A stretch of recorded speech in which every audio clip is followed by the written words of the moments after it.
وآتوا الزكاة أعطوها لمستحقها، ولست الآن بصدد بيان ما يجب في الأموال من زكاة ولا بصدد بيان من تصرف له، لأن هذا أمر معلوم لديكم، ولكنني أقول: أقاموا الصلاة وآتوا الزكاة وأمروا بالمعروف ونهوا عن المنكر ولله عاقبة الأمور.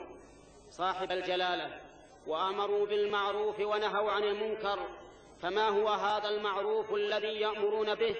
وما هو هذا المنكر الذي ينهون عنه؟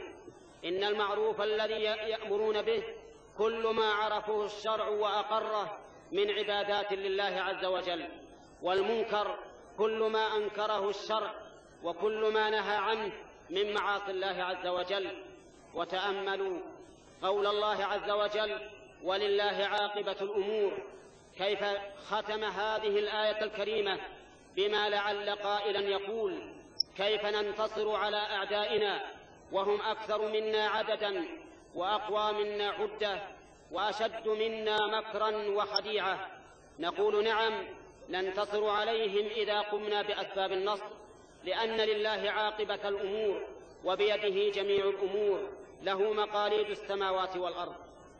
صاحب الجلالة: إنني أذكر لكم مثلا يقوله المؤرخون.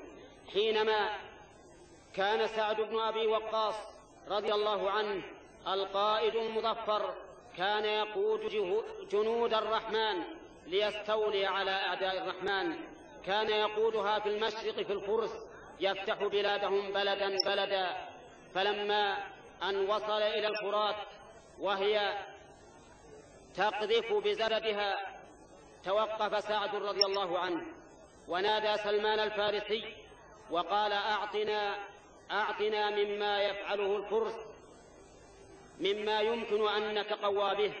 فقال له: يا سعد، دعني أنظر في الجيش، فإن كانوا على سنة الرسول صلى الله عليه وسلم وعلى ما ينبغي منهم فسوف يكون النصر لنا، دعني وأمهلني 3 أيام. فلما أمهله ونظر في الجيش وجد جنودا في الليل يقومون وفي النهار يجاهدون، فرجع إليه بعد 3 وقال: رأيت القوم على ما يرام يا سعد، فامض بهم بإذن الله.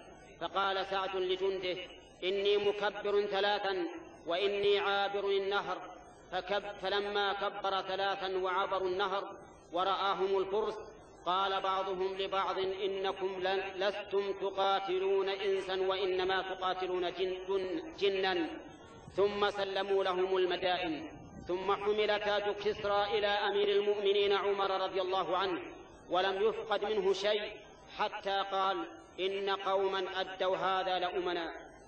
صاحب الجلالة: إن من أصلح ما بينه وبين الله أصلح الله ما بينه وبين الناس، وإن من ذل لله عز وجل أذل الله له الناس، وإن من اتقى الله عز وجل اتقاه الناس، وإن من خاف الله خافه الناس، وإن من ضيع أمر الله ضيعه الله عز وجل. صاحب الجلالة: إن لنا أملا كبيرا في أن يقر الله تعالى أعين شعبكم بكم بما تبذلونه لهم من إصلاح وإرشاد ومن تدعيم لكل ما يسعد الأمة في دينها ودنياها. ولقد سرنا ما سمعناه قبل أيام من أن جلالتكم تدعمون هيئة الأمر بالمعروف والنهي عن المنكر دعما غير مقيد. هذا مما سرنا كثيرا، لأن بهذا الأمر وحده، بالأمر بالمعروف والنهي عن المنكر، فضلت هذه الأمة على غيرها. كنتم خير أمة أخرجت للناس، تأمرون بالمعروف وتنهون عن المنكر وتؤمنون بالله.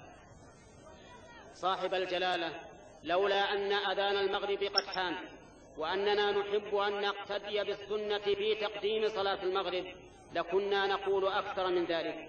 وختاما، والختام مسك، أبشر أهل عنيزة جميعا بأن صاحب الجلالة تبرع ببناء المسجد الجامع الكبير على نفقته،